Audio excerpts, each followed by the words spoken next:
کاروبار پر حملے کرنا غیر اسلامی ہے۔ حملہ آوروں سے سختی سے نمٹا جائے گا۔ ریاست اپنے فرض سے غافل نہیں ہے۔ وزیر مملکت داخلہ طلال چودھری کی پریس کانفرنس، انہوں نے کہا کہ کاروباری افراد کے جان و مال کا تحفظ ریاست کا فرض ہے۔ افسوس ہوتا ہے جب پاکستانی دین اور آئین کا لحاظ نہیں کرتے۔ طلال چودھری نے یہ بھی کہا کہ پنجاب میں پرتشدد واقعات میں ملوث 142 افراد کو گرفتار کیا گیا ہے۔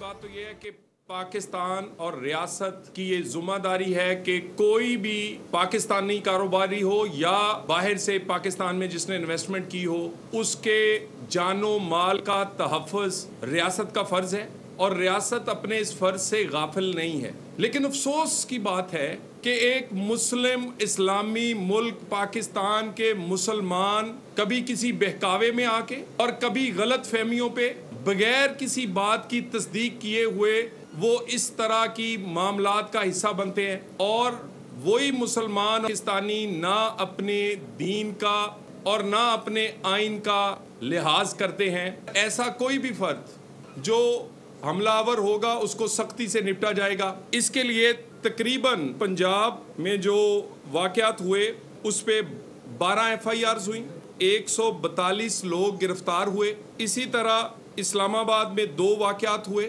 اس میں 15 لوگ گرفتار ہوئے۔ سبسکرائب کریں اور بیل دبائیں تاکہ کوئی خبر رہ نہ جائے۔